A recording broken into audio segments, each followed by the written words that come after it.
Hello everyone. तर दिवाळीसाठी आले होते मी माहेरी, अर्थात भाऊबीज सेलिब्रेट करण्यासाठी.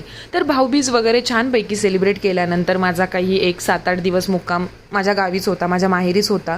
तर मग म्हटलं चला जाऊया कुठेतरी बाहेर. तर माझ्या मैत्रिणीकडे मला जायचं होतं, माझ्या जरा खास जवळच्या मैत्रिणीकडे मला जायचं होतं. तिचं बाळ होतं, मम्मी पण किती दिवस झाले भेटली नव्हती तिला. तर म्हटलं चल जाऊया आपण सोबतच. मग अधिष्ठा माझी अशी छानपैकी रस्त्याने चालत होती. मग माझ्या मैत्रिणीची इथे गेल्यावर छानपैकी तिने बाळाला मांडीवर घेतलं, छान छान खेळत होती, वेगवेगळ्या प्रकारचे नखरे करून दाखवत होती, दे दे मला बाळाला मांडीवर असं म्हणत होती. छानपैकी सगळं आनंदाने मस्त आम्ही एन्जॉय करत होतो सगळं. मग जाताना आजीने तिला हातात पैसे दिले, तर हे असे तिचे नखरे सुरू होते पैसे खिशात ठेवण्यासाठी. पैसे म्हटलं की आम्हाला फार खुशी होते. मग नंतर तिथून पुढे आम्ही आमच्या काकूकडे गेलो, तर तिथे सगळ्या माझ्या बहिणी वगैरे आलेल्या, मला निवांत गप्पा मारायच्या होत्या. भाऊबीजेच्या दिवशी अर्थात जरा गडबड झाली, त्यामुळे सगळ्यांना काही निवांत गप्पा मारता आल्या नाही. मग छानपैकी माझ्या बहिणीने माझ्यासाठी अर्थात सगळ्यांसाठी कॉफी करून आणली.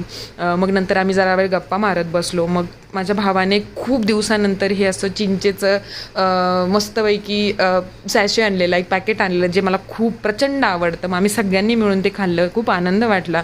त्याने कॅडबरी आणलेली अधिष्ठासाठी, भरपूर काय काय खाऊ घेऊन आलेला मामातीचा तिच्यासाठी. मग आमच्या खूप छान निवांत गप्पा झाल्या, सगळ्यांनी छान एन्जॉय केलं, सगळेजण बसलेले होते, सगळेजण छान आनंदात होते. मग हे सगळं बघून अधिष्ठाला तिच्या मामाने आणलेलं लॉलीपॉप खाताना फार भारी वाटत होतं.